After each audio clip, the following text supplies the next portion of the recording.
Hi, my name is Stephen Masoni, and this is my Project and Portfolio 5 video for deconstructing the shield parry stun from PlayStation's God of War 2018 and the perfect guard from Nintendo's Breath of the Wild 2017, which I will be referring to as a parry for consistency. The parry is a pivotal combat mechanic in both of these games. The parry can be used to reflect ranged attacks back at the enemy, or it can be used to stun close-range enemies, giving you a chance to attack. It is used in both of these games as a way to counterattack enemies and unleash massive attacks on the enemy. In both games, you raise your shield with a proper button press right as the enemy or ranged projectile is about to hit you to parry. You can block ranged attacks like arrows in both games but not parry them back. Only larger projectiles, like the Guardian laser from Breath of the Wild or a fireball from the Fireball Draugr in God of War. In Breath of the Wild, the parry can be affected by many factors, including speed of the projectile, the range, whether it be a close-range enemy or a long-range guardian. The player can parry with one button press to raise the shield and parry the attack. The player must be facing the general direction of the enemy's attacks. From my research, I was able to see that most range attacks can be parried within a 150-degree window, while the melee parry is a bit different. It is a much smaller window, narrowing it to about a 45-degree window, meaning you'll have to almost exclusively be looking at the enemy that's trying to hit you to be able to parry.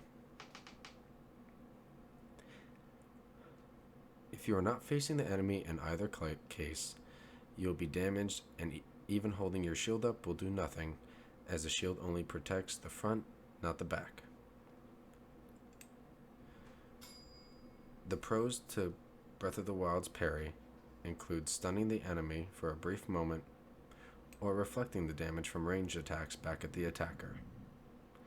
The cons is that it leaves you open to other attacks, as there isn't an invulnerability to the parry.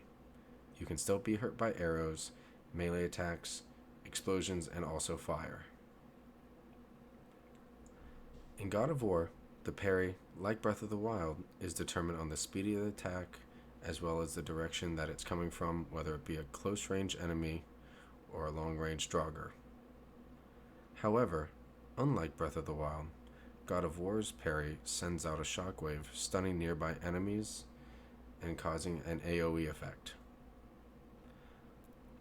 While in the parry, Kratos does not take damage, as it is played out like a small cutscene, preventing him from taking damage and giving the player time to formulate the next plan of attack.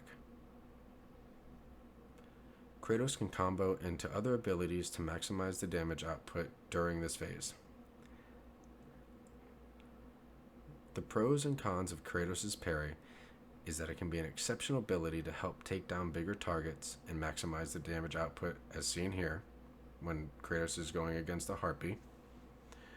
The cons are, if you miss, the attack can either stun you or damage you, depending on how badly you miss the timing.